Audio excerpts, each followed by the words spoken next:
Hey, everybody. Welcome to the Santita Jackson Show on AM 950 Radio, the voice of progressive Minnesota. It's a joy to be with you today. Please reach out to us on the Santita Jackson Show YouTube channel. Santita Jackson Show YouTube channel. Please. You can like and subscribe there, and please like and share the show. We're going to be moving back to regular hours, but we're gonna do something a little different, everybody. It won't be early mornings. It'll be kind of like midday-ish, just a little bit past early mornings. We're gonna work on the time to finalize it. But so we can catch as many of you as we can. So we're gonna be doing that in the next week or two. But in the meantime, thank you for staying with us as we are moving around because I've just had, quite the schedule over the past couple of months, really.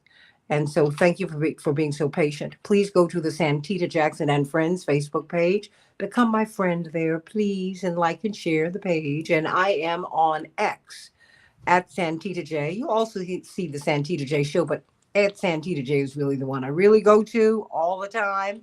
So please go there, everybody. We've got a lot to talk about today. Of course, many people have taken October 7th as a day of mourning. As a Christian, I look at it not only as a day of mourning, but it's a day of opportunity. Crisis creates opportunity. That is what Christ has taught us. And even as we mourn in this moment, we find joy inside of our tears. Indeed, there's an old song from the Black church. This joy I have, the Lord didn't give it. The world didn't give it to me, and the world can't take it away. There is a way for us to find hope. There is a way for us to find peace. And we're going to be talking about that today. The sadness can be turned into joy and gladness, and that is where we are heading. We have to talk about this moment as we look at the Israeli hostages and Israeli Americans who are still being held hostage. But let us not forget the 200,000 Palestinians who've been killed. You can't mention one without the other. Something has to happen there as we want these hostages to be released by Hamas. We want the Palestinians to have justice. We want them to have their homes back. They're talking about turning their homes into beachfront property. Got to talk about that. You can't just expel a people and do to them what has been done to them. You can't. That's everybody. Reverend Wilson. We get everybody in the background. Let them know that we're recording. So let's get to it. We're going to end the pain. But in the United States, we are really a month away from the election of 2024. How did this happen? Everyone's just trying to, because I feel like we're still talking about 2020, Zach Roberts. Yeah. Could we please move on? It would be really nice. No, it's like, wait a minute. I'm like, when did this happen? Okay, but here we are. And Monday, October 7th, was the last day for people who were unregistered in states that do not have same-day on-site registration. It was the last day for you to register. But for places like Illinois, we do have same-day on-site registration. You can still register to vote. But we want to find out how so many voters have been purged from the rolls. More than 1 million in Texas alone, Zach Roberts. And of course, we see behind you this movie, Vigilantes Inc. We want everyone. SaveYourVote.org and GregPalast.com. Go, you can see it. You don't have to pay for it. Thank you, Jamie Foxx. Thank you, Leonardo DiCaprio. They have made it possible for you just to go and download it. You can just go, you can just open it up and look at it. But if you want to go through this process step by step and see how our votes, how we've been removed from the rolls, most of us without our knowledge. This movie will take you right through it, and it'll make you want to vote. It will inspire you, I promise you. So let's talk about the vote. Let's talk about what you can do to secure the vote. Please, if you walk into the polls and you can't see, what if English is not your first language? Did you know that you can take someone into the booth with you to get assisted? I mean, there's so much, but when you get to the polls, if you have any questions, if you have any troubles, call 1-866-OUR-VOTE, 1-866-OUR-VOTE. Do not leave the polls without casting a vote. Don't leave the polls without casting a vote. And for heaven's sake, do not cast that provisional vote. Do everything you can Yeah. to cast that vote, to go into that polling booth. So that's enough for me. These are the experts here. They can talk us and walk us through all of this because many people are looking at Georgia, but it turns out we need to be looking at Texas.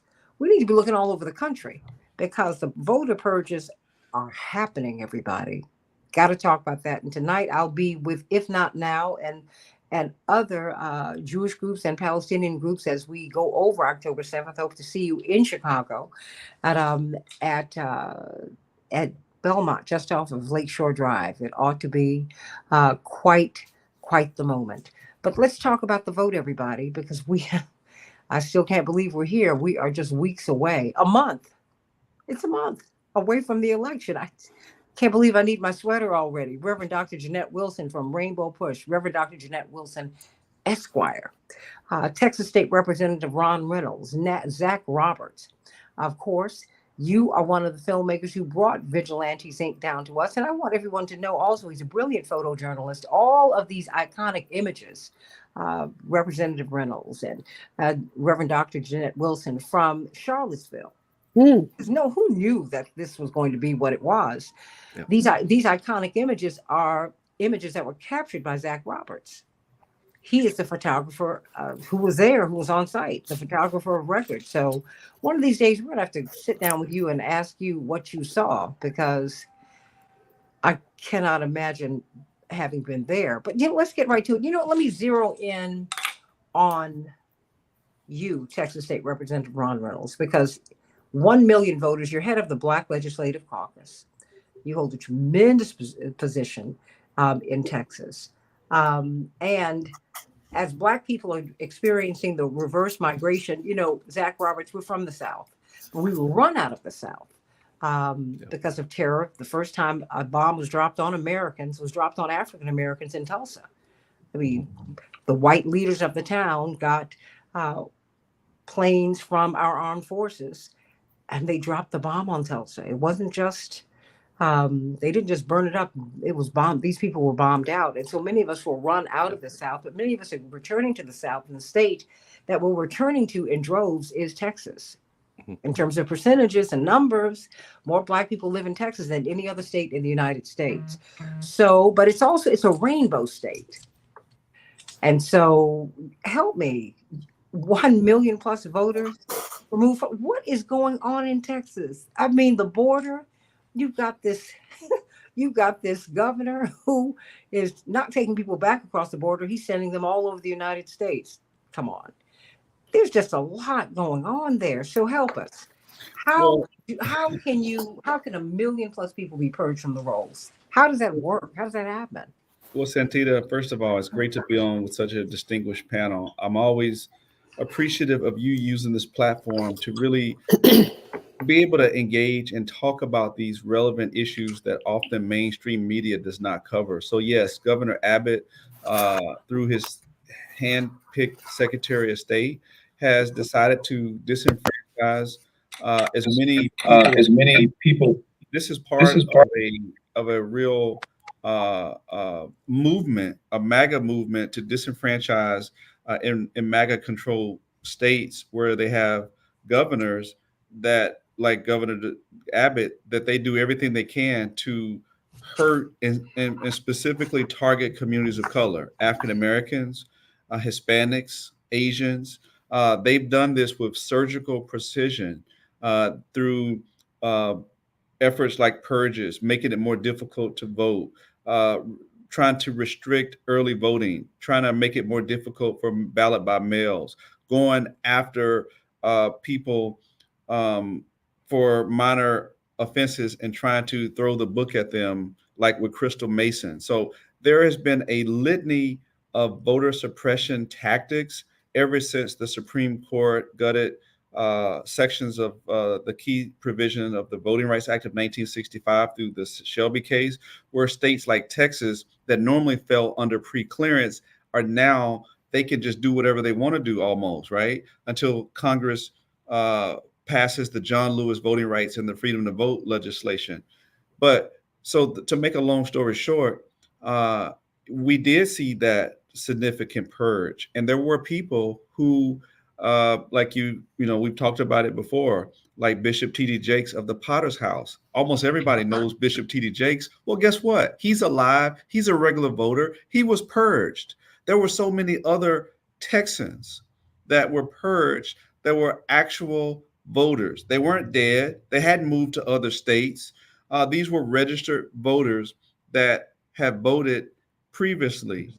And so this is a problem, and we need federal intervention. We need federal legislation, and we need the Justice Department to continue to bring justice and accountability to states like Texas. But until we change the legislation, the U.S. Supreme Court is given a carte blanche to these states, and they're doing everything they can to disenfranchise people. And what saddens me the most is that voting is the most precious fundamental right we have as American citizens. And many of our forefathers whose shoulders we stand on, I think yesterday was Fannie Lou Hamer's birthday, they made good trouble. They did everything they can. They were beaten. Others were lynched. Others were killed so that we could get these federal voting rights protections.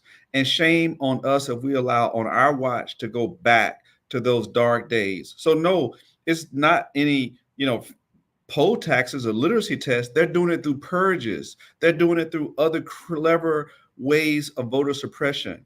And so we have to be able to speak truth to power and call it out, and making sure that Congress gets the tools necessary to protect all the states, including Texas and Florida and these other states, that they have done this successfully. Many people will be impacted. And finally, that is what they're trying to do, Santita. They're trying to win by subtraction, not from great ideas, how we're going to go out and really target people with our great message of opportunity and what we're going to do policy-wise. No, they're trying to do everything they can to make it more difficult, so they win by subtraction, not by addition.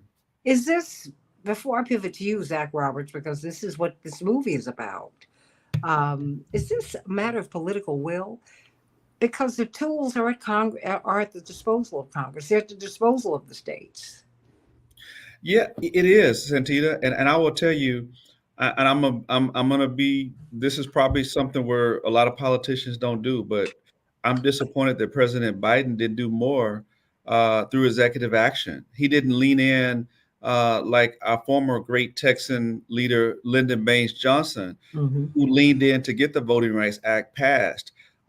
There was opportunities when the Democrats controlled the House and the Senate, and they did not pass these key pieces of federal legislation. They allowed Senator Manchin and Senator Sinema to use this nonsense of the filibuster. So President Biden has some responsibility here. And I'm not just going to blame it all on the Republicans, because Democrats had a blue trifecta and they didn't pass this federal legislation. So yes, it could have been done, and it still can be done through the next Congress. This Congress isn't going to do it. Zach Roberts is cues us up to your movie, Vigilantes Inc., which is, many of us don't know. I didn't know that it's no longer the KKK. They're called Vigilantes Inc. Yeah. So whenever we see that, it's unbelievable. It's wild, because I mean that's the history of it too, is that the KKK, when they realized, well, our branding is not really good, the whole cloaks and fires and everything like that, so let's incorporate. And that's what they did in Georgia, is that they incorporated and called themselves Vigilantes Inc. It literally, if I saw this in a movie, I'm not quite sure I'd believe it. Like, it's so ridiculous and on the nose that all of this, but it's in newspapers. It's wild. Like the research that David, our director, did, I did a little bit, and like it's wild that all of this was just in newspapers, and I can't find it in any modern history books. It's one of those things, because it was just so out, the huge headlines, banner headlines in all the major newspapers talking about vigilantes, messing with the vote and things like that. There's even in the late 60s, there's even a video that you can see in our film of Hubert Humphrey, talking about these vigilantes that are going out and basically, scaring people at the polls, and so very specifically talking about what people like Kathleen Engelbrecht out of Texas, True the Vote, is doing right now. And he did it. I actually showed the video to the Hubert Humphrey Library. I asked him, like, hey, do you have any context for this? And they had never seen it before. Just found it on YouTube, but it was it was a wild research experience, because usually people at least have written about the things that you find or whatever, but it was just like, I don't know, maybe people have, but I haven't been able to find anything before that. So it just seems like this history is being obscured and purposefully withheld from us. Like, what did you find out about Governor Kemp that most people do not know? It is shocking. Yeah. Well, I mean, the history of voting is just something like, there's a book over there, The Right to Vote. It's just not something that people talk about for some reason, because it's kind of a given that, like, people have this idea that's like, oh, well, you've always been able to vote. And it's just like, but 1965 on, African-American people were able to vote. And, oh, well, yeah, wait a minute, what was it, 1917? I'm trying to remember what year women got the right to vote, 21.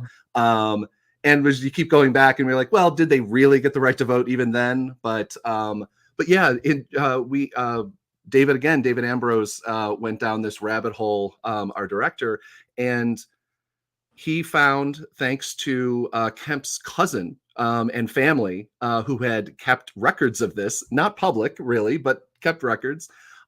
He found out that basically Kemp's ancestors are the reason why Georgia became a slave state. Georgia historically was not a slave state or a slave colony, but the Habersham family, which Google that name, you come up with a very interesting amount of history. And but because the family wanted to, they had rice plantations, and they had shipping fleets, and so they wanted something for the back portion of their shipping fleets, going to Europe and going to other continents. And so they petitioned King George to make Georgia a slave state. They got it. And that's how the history changed. I mean, Georgia, again, was like very explicitly not a slave state. It was not a great place for African-American people to live or anything like that. Like, let's not imagine that. But it wasn't a slave state historically. So there is a reason why, when everyone does these scare tactics about, critical race theory and DEI and everything like that, there is a reason they want to hide this. Like, specifically, Brian Kemp was one of the first people to do this before Donald Trump did it beforehand, but Brian Kemp took it on, and he didn't get any of the attention that DeSantis did. DeSantis got all the attention because he was destroying the schools and trying to hide this CRT again that was supposedly being taught in elementary school, which it wasn't. But hiding the kind of the actual history of this country, not the the very white version of it, and very clean version of it, but Brian Kemp, the guy that, like, mainstream media thinks is the good guy, the guy that saved American democracy, he's the guy that's been hiding all of this. And at the same time, he's the originator of all of these voter purges, the modern era of these voter purges. He brought this back in a way that had never been done before. And the numbers and the databases and the way that he'd done it, just the mass purges, hundreds of thousands of people a year, that were on the voter rolls purged, that, like, it takes groups like Stacey Abrams groups or whatever, millions of dollars and, tens of thousands of hours of volunteers' time to get these people back on the voter rolls. And so, but that's his plan, is to keep them busy, and also make sure you don't know his history, because then you'd have to have that uncomfortable conversation about it, which, it's not Brian Kemp's fault that his great whatever granddaddy did this, but it is when it starts to be a problem when you try to hide it to the point of destroying history classes in school. Well, you're trying to obscure history. Yeah. And turn it. I mean, and hey, Paula, hey, Jewel, everybody, like and share the show. Reverend Dr. Jeanette Wilson. I mean, I think that is what is, when we talk about the books being removed from schools, Texas State Representative Ron Reynolds, and not just even the books being removed, what's being taught, who's doing the teaching. It's all of that. There's some uncomfortable truths that Americans do not want to face, and we're not going to be able to move forward as one country until we face them. It's just a fact. Slavery is real. Wiping out indigenous people, it's real. This We're on their land. It's stolen. We have broken treaties. We've never lived up to one to them. That's real. Women have had the right to vote barely 100 years. That's real. Black people have had the right to vote since 1965. That's not 60 years. And we got it in 1870, but the fulfillment, it took 95 years. Thank you, LBJ. So, I mean, just deal with it, everybody. And you know what? The Mediterranean Europeans were not white until after the Second World War. Politics, whiteness is a political statement in America. It's not a genetic statement. So, I mean, Reverend Dr. Wilson, help us to understand where we are, because, even making Governor Kemp some kind of hero like Liz Cheney, because he does not like Donald Trump, I just think it's wrong-headed. Liz Cheney voted with Donald Trump, Zach, 89+% of the time. So clearly she doesn't have a policy issue with him. So I'm like, so when she's campaigning with Kamala Harris, why don't you ask her about Project 2025? No one's going to ask her that. Well, no, what we just want to do, but Trump. No. But my voting rights. But just looking at the prison system, that needs to be just overhauled. I mean, these are some questions. If she doesn't agree with me on this, and if she is going to be an obstructionist for hopefully President Kamala Harris, then what am I standing with you for? Reverend Wilson, but what about the vote? I mean, okay, how and why are we not, why is this not a conversation? I was shocked that it wasn't a conversation when Obama was running, because I was worried that they were going to steal the vote then, but the Democrats didn't want to talk about it. Well, I think nobody wants to admit that, this states' rights agenda has been on the docket since the beginning of the formation of America. Mm. The certain states that lived on the land, that built their economy on the land, did not want to yield any power about the land. And so they needed more people to work the land. And so this is this states' rights agenda. That's the whole slavery. It's an economic system. They don't care about the people. Make anybody a slave. That's why slaves are now in prison, because they need a cheap workforce so that they can keep producing products. Manufacturing has moved into prisons so that they can make cheaper products. The robotics and the STEM program has helped them a lot, but they still need cheap labor. And that's what the construction industry is looking at, the restaurant industry. So this states' rights agenda says I must be able to control what happens within my state, which means I need to control voting.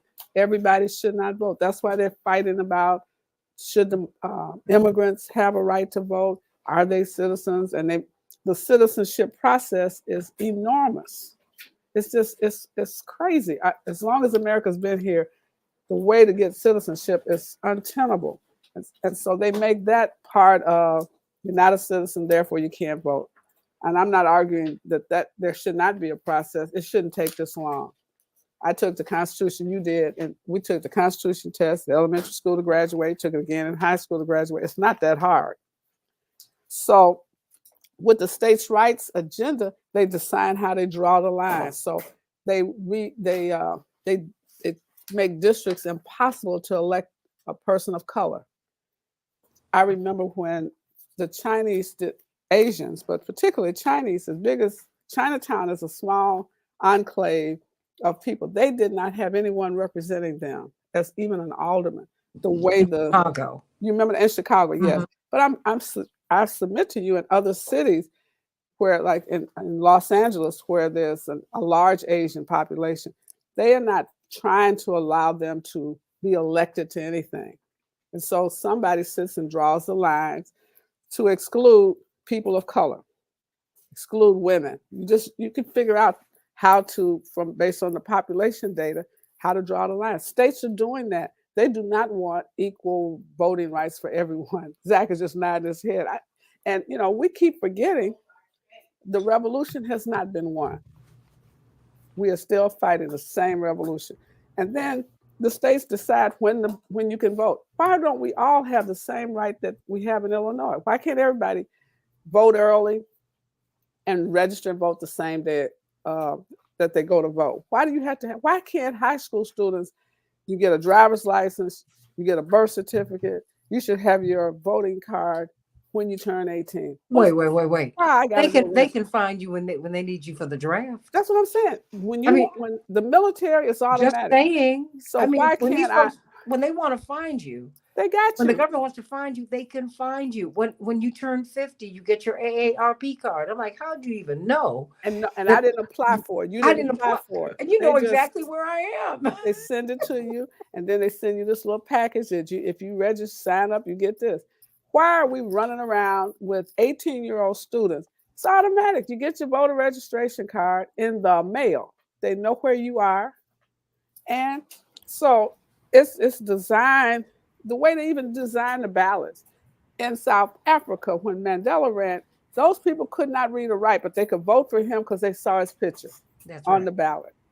Why do we still have this problem in America where I got to figure out if, this is just the way Black people go to vote. I'm not talking about you, Zach, but I'm just saying when we go vote, we try to figure out, is it a Polish name? Is it an Irish name? Is it in Illinois? I don't know about you, Representative Reynolds in Texas, but they'll say, what does that name sound Irish? No. Does it sound Polish? No. Because wait a minute, this is the most segregated Chicago. It is. And so people, rather, if they saw a picture, they could vote. No, they have to try to read a name that they can't pronounce. They've never seen the people.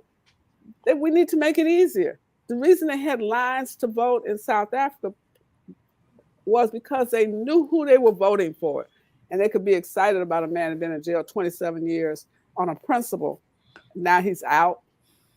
So the other thing is determining who can vote, when you can vote. That's a state agenda. And so you have these little states deciding about voting. The other problem is with this electoral college. How can I win the popular vote and I still got some unknown people casting a vote as to whether or not I wanted a certain person to be elected? That is insane, as to elect a president and vice president.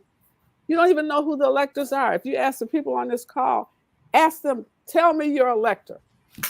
Santita, tell me your elector in Illinois. I don't know. And guess what? Since they can do whatever it is that they want to do. That's right. I mean, they're not bound to anything. And that's why Hillary Clinton is saying eliminate the electoral college. Well, it's not a college. It's a bunch of people that we don't know. It's a political group of people. It's not a college. But you know what I'd like to do? I'd like to have the discussion about it because I understand there's some elements, because we're a constitutional republic and everybody keeps calling it a democracy. No, it's not. Our founding fathers, they had wives who are mothers, but the founding fathers felt that it would be a mobocracy. Mm-hmm. They said you can't just have one man, one vote, because the majority would have tyranny over the minority. We've got to have some breaks. And I can understand that. I appreciate that because we're not the majority of the population. So I understand that. But I also understand the dangers of majoritarian rule and minoritarian rule. But because we have not had the discussion, Texas State Representative Ron Reynolds, we need to understand, wait. What is the electoral college? We've not had that discussion in 200 years. In years. And the other thing we need to ask, and Representative Reynolds knows this better than I do, the state legislators draw these boundaries about voting. They decide based on if he wants to keep his seat and there's someone in that district now that might threaten him, if he's on that committee, he's gonna draw lines that protects his seat no matter what. Wait. These districts that you all draw look crazy. They look like jigsaw puzzles. They are. And wait a minute, and an obstructed, excuse my language, excuse me, but an obstructed set of intestines. Mm-hmm. Yeah. It's just crazy. I'm like, Who That's why lives people there? don't know what legislative district. They don't know what ward. My ward was changed. My one block that I live on was redrawn out of one ward and put in another. There was no logic to that. It was because the incumbent who was retiring didn't want to keep that block in the ward. I mean, it's just arbitrary. But it's all about power.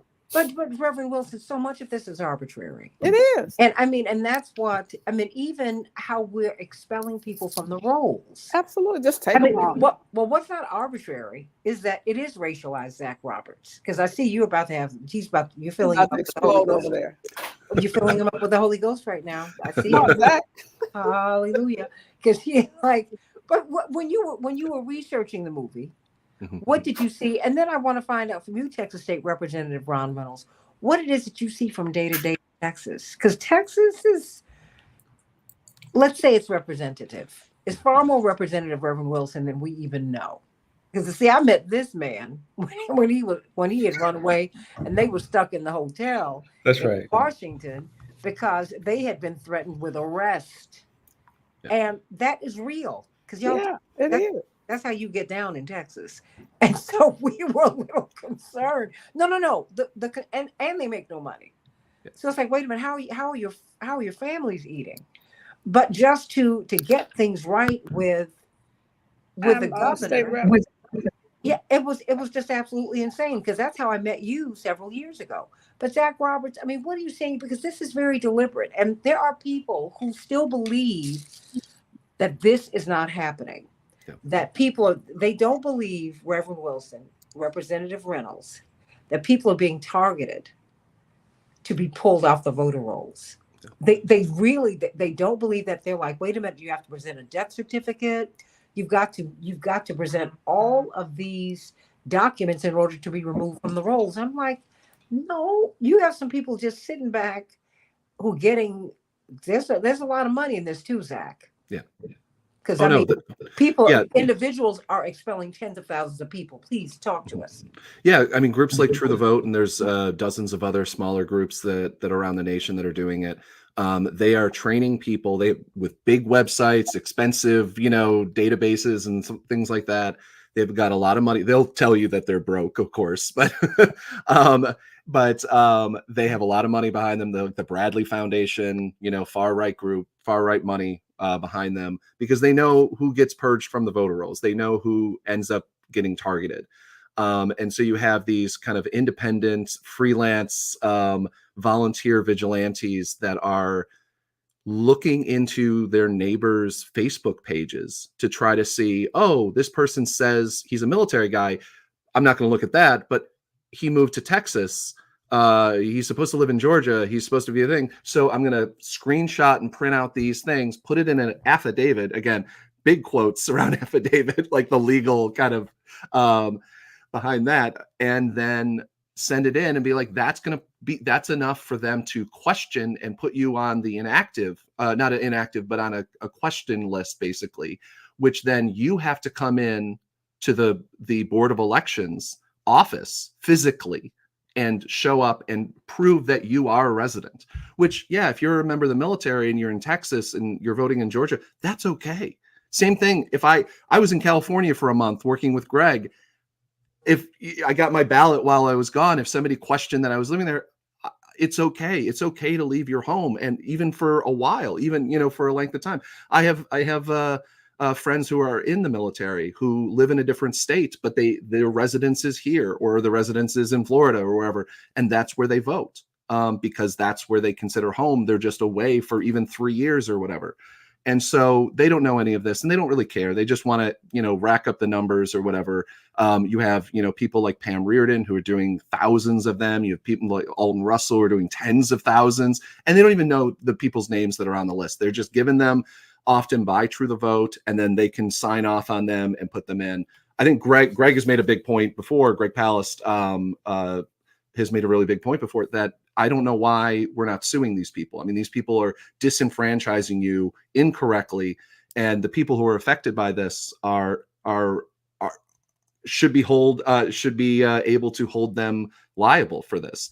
But it's not even just there. It's not even like a couple thousand by a bunch of vigilantes. You're talking about I was running numbers as we were talking before about these huge voter purges. You have 700,000 in North Carolina, 453,000 in Oklahoma. That's like half the state. Texas, you have 1 million. And you go through, it's illegal aliens that are on the vote or on the rolls somehow, even though arrest them then. Arrest them, where they live supposedly.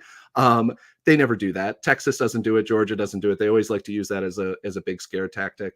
But what I found, if you just go through the list, is that 289,000 of the 700,000 supposedly ineligible voters were in North Carolina were just inactive. It just means they missed 2 federal elections, 2 like presidential elections. Oklahoma, 194,000 of them were inactive. In Texas, they call it suspense. They're on a suspense list. And that was 463,000 people that hadn't moved. They couldn't prove moved out. They whatever. They just decided because these guys didn't vote, which I as a voter, I have a hard time understanding it, but still. Supposedly didn't vote, or they didn't have their vote counted. This is the big thing too, is they didn't have their vote counted in the last 2 elections. I was in New York. I was on a inactive list supposedly, and I almost lost my right to vote. Thankfully, I knew how to fight for it back in 2008. Yeah. How do you fight for it? You fight. Well, the one thing is basically either you call 1-866 our vote, and they can help you. Every scenario is different. Sometimes you do have to prove that you live where you live, and then basically you're taken off of that list. Sometimes you have to go into the Board of Elections and show documents. You can fax, or there's this is again like as Reverend Wilson was talking about. It's the problem is every county is different. Even precincts sometimes are different on how to do this. So again, that's why I always lean towards go talk to the experts, because they can look up, okay, Georgia, okay, Fulton County, because Fulton County is darn different than Coffee County, Georgia, on how if you're a person trying to get back on the voter rolls. But Zach, it's this and Representative Reynolds, this is crazy because there is no uniformity here. Yeah. And when the devil is the author of confusion. Yeah, I'm getting biblical because that's, now I understand why my parents sent me to Sunday school. The devil is the author of confusion. Because voting should not be confusing. When Reverend ran for president 40 years ago, one of the things that shocked us, and Reverend Wilson was on that Southern Crusade, I was in college, just getting to school. And you had to register throughout the South in 2 places, in the municipal seat and in the county seat, in order for it to count one time. Yeah. I mean, and they've continued to play these games with the vote. It shouldn't be this hard. And I'm checking vote.org every other day, literally, to make sure I'm still on the rolls. Because I don't know if I'm still going to be on the rolls. And, unfortunately, I'm in a state where I have same-day on-site voter registration. But what happens if you find out that you've been kicked off the rolls, I guess, the day of the election? Well, what do you do? It really depends on why you were kicked off the rolls and, again, what state you're in. So it ends up being like whether or not you can prove and get a provisional ballot, which, again, do everything you possibly can not to get a provisional ballot. But whether you get a provisional ballot and then basically you can afterwards prove your residency, that you should have been, like, basically if you were purged from the voter rolls because they proved that you moved, which whether or not it was true or not, then that's one thing. But if you're on the inactive list, most of the time it's because they can't prove that you live at the residence that you claim to live at. Like they send you this little tiny postcard. I used to have an example around little tiny postcard. It's pink often, and it doesn't stand out. It's on the cheapest paper possible. Everyone I've ever seen from every state. And if you don't sign that and then mail it back to them in the time period that they have allotted, then you will be put on this inactive list. And then if you don't vote in the next election, if your vote is not counted in the next election, I should say, because there's a big difference between voting and having your vote counted. That's why I find one of these things, like 463,000 people on the suspense list down in Texas out of 1 million. Those people, very likely, at least 200,000 of them, I would bet, are still living in their homes. They just don't know that they're on the suspense list because they just keep voting and then not getting their vote counted because they haven't done the proving that they didn't know they had to do to begin with, because the government really does not like people voting. I mean, this is what we were talking about, like, in states and everything different. I was going through, so in Colorado, Connecticut, Delaware, DC, Hawaii, Idaho, we still have another 2 weeks in a lot of these places to register to vote. So depending on what state you're in, check what your registration is. States like, trying to remember which state it was, states affected by, it was South Carolina just extended. Normally, this is the last day to register to vote. Mm-hmm. South Carolina extended it because the effect of the hurricane, the last hurricane, extended their votes. So check, especially if you're in those states that are affected by hurricanes or a disaster or whatever. A lot of times states and counties will extend those things. So double check.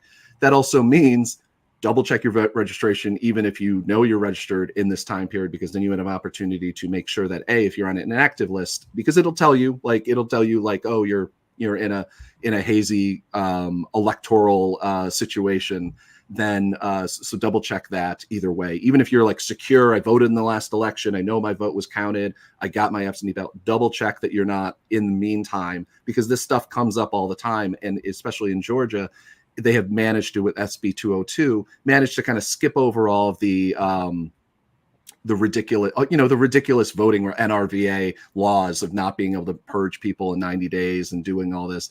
So double check. That's all I could, that's like, it feels, as a person who's been working on this for, this film for the last 5 years, it feels kind of sad to just say, I just need you to go and check your registration. That's the only thing I can recommend after all of this work. This is all I can recommend, but please just do that. And if you're not registered, obviously register and vote early. That's the biggest thing, is vote early as you can. Double check, because then if you vote early and they try to give you a provisional ballot, then you can go, no, I'm good. I'm going to try to vote later on, and make sure that your vote, it wasn't counted that you got a provisional ballot, because then they're going to they may mess up in the system and say that you already voted and you just didn't cast a ballot or something like that. So just be very careful on it. Call 1-866-VOTE the moment any problem comes up and be like, hey, here's what the situation is. I need some help, and they will help you. And do not leave the polls until you have voted, until they have resolved it. Sometimes you're going to have to go back home and get a piece of mail that says, Zach Roberts water bill or something like that. So it's like, in some situations we'll have to, but yeah, don't make a scene, step outside, step in the area that you can make a phone call, because you really can't make phone calls in the voting area. Mm-hmm. But do everything and be calm. Most of these people aren't malicious that are working behind the voter. They just don't know, because they get 2 hours of training, and this is the first time they've done it. And it's, I find that most people aren't malicious. They just don't know what the rules are, especially as a member of the media who's always trying to cover the vote, trying to get photos and video. Mm-hmm. I have to be like, hey, look, it just bylaw 12 says that I can photograph in here. I just have to stay in this area. And I have to teach people continually about this. And because most of the time, understandably, they say, no, we can't allow you to film in here, which is fair. But yeah, so just be calm and call 1-866-VOTE, find out what our 1-866 our vote. Yeah, sorry. That's okay. Or and go and you can go to Save Your Vote and .org and find all that information. And if you want to get connected to different groups like Rainbow Push or Black Voters Matter and Transformative Justice Coalition, you can get connected with them, because they're great groups all working for your right to vote. Well, Representative Reynolds, you were about to say? I wanted to say something quickly on that, what Zach was saying. It's so important that people do take the time to cure whatever they need to, get whatever form of identification or what have you, because sometimes they'll offer a provisional ballot and a person takes that provisional ballot because they don't have everything. That provisional ballot will likely never be counted. So It's so important that you avoid doing a provisional ballot because that is another form of disenfranchisement because your vote essentially didn't get counted. So do what you can to make sure that you offer whatever you need to offer to get a regular ballot, not a provisional ballot. That is the file to nowhere. They might as well throw it away because very unlikely that vote will count towards the election. So I just wanted to say that while Zach gave out some great information, it's so important that people don't fall into the trap of the provisional ballot. Well, what other advice would you give people right now, Representative Reynolds? Well, what I would give them is to take advantage of early voting. Don't wait till election day. That is like the worst. I mean, some people they like the hype of election day. I get it. I'm not, if that's your thing, make a plan. But for everybody else, unless you just have to wait till election day, it's best to do it during early voting because if there is a problem, you can have time to rectify that problem before the election day. Not only that, election day typically there are longer lines. There anything can happen if you wait till election day. You could have a medical emergency or a car malfunction. So my advice would be to make a plan to vote during early voting. It's so much more convenient. There's less people that are in the line. Usually, when you go during early voting, unless you wait to the last day of early voting, and sometimes the first day of early voting, there's not even a line. Most times when I go to the polls doing early voting, there's very rarely a long line, unless it's the last day of early voting, which there tends to be more people trying to get it on their last day. So make a plan and take advantage of early voting. And then my other advice is to, even though the deadline is passed to register, I still would say if you're not registered, get registered anyway, because there will be another election coming up. You may not be able to vote for November 5th in the states that don't have same day registration, but you need to be registered anyway because there could be runoffs from the November 5th election, and you will be eligible for that runoff, and you want to be eligible for the next election that comes out. So make sure don't put off getting registered because you didn't meet the cutoff. Get registered anyway. It's a quick process, and it's always good to be registered because there could be runoffs, and then the next election is just around the corner. So that would be my advice: to take advantage of early voting, to get registered anyway, and to make sure that you also encourage your family and friends and everyone to vote. This is going to be a very critical election. And like Santita, you've been so good at talking about down ballot races. You can't emphasize those enough. It's the state legislatures that are drawing these maps, that are this gerrymandering, these weird maps that tend to, basically disenfranchise communities of color. That's a fact, and we need federal voting rights legislation to stop that from continuing to happen. And so that's why this election is so critical. But don't forget the down ballot races, the race for judge, the race for justice of the peace, the race for district attorney, the race for Congress, the race for if you have city council or school board. Those are the most critical elections that's going to impact your day-to-day lives. Well, you know what? I've got Daryl Jones, who is actually, we are about to close out this segment, Daryl. But we couldn't have a discussion about voting without you. So you know what? Zach Roberts, I'm going to see Greg Palast in Chicago, but I'm going to have you on the show before the week is out because we want to continue to push people. Now we've got to push early voting. That's what we have to do. And we have to push 1-866 our vote. There's a lot of stuff. Now we're in the voting season. And so we really need to help people with that and continue to tell these stories, Zach Roberts, because when you hear these stories, when you hear how people are fighting to take this from you, I don't know, it's just human nature. Then you want it even more. Texas State Representative Ron Reynolds, of course, Reverend Dr. Jeanette Wilson. Reverend Wilson, check your email. I want you to come with us on the next hour, just very, very quickly as we talk about October 7th. very quickly as you do that. I know you're running, but Daryl Jones, last 2 minutes, they're yours, Chairman of the Transformative Justice Coalition. Thank you so much, Santita. And as Representative Reynolds and I'm sure everyone else on this line was saying, this is it. You need to go to vote.org today. October the 7th is it. If you are not registered by today, by the close of business today, and you are in a state that does not have same-day voter registration, you will be precluded from participating in this election. That's why it's so important for folks to go to vote.org today to check on your status, and then call people in your family, call folks that are around you. If you're, somewhere where you're with a group of friends or whatever, ask them too to go to vote.org. It only takes a minute. Just go and check on your status. Be certain that they're registered, because if they're not registered today and your state does not have same-day voter registration, you're out of it. You're not going to participate in this election cycle.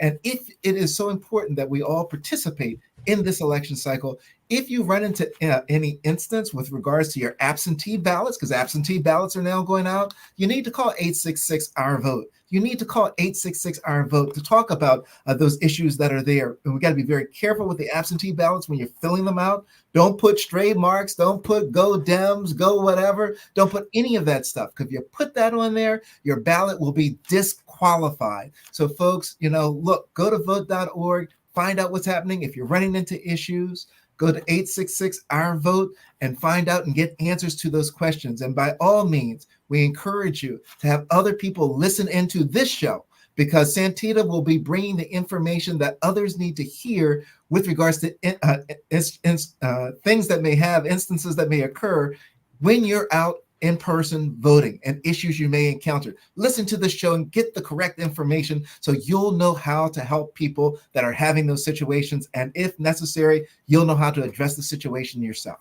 And by the time this is broadcast, I want them to listen to your show at 12 noon Eastern Standard Time on WOLDC with attorney Barbara Arnwine, so that you can get the best information. And please go to saveyourvote.org so that you can see Vigilantes Inc.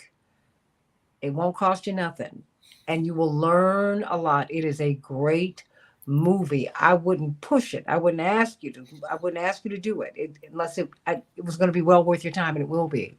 And I cannot wait for Greg Palast to come to Chicago. Hope you come too, Zach, because we're going to have another showing here and a discussion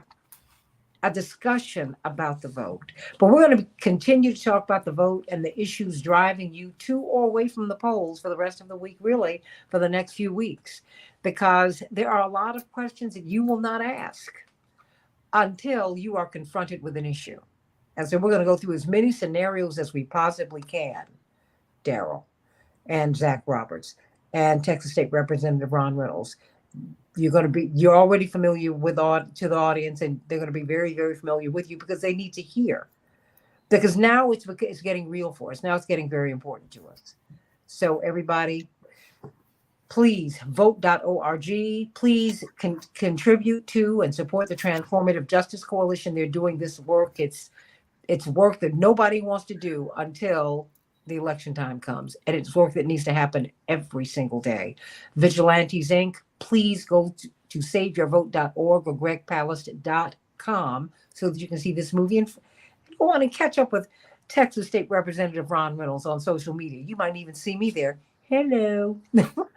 Coming up, let's talk about October 7th and the possibilities in this moment. It's a very painful moment for many people.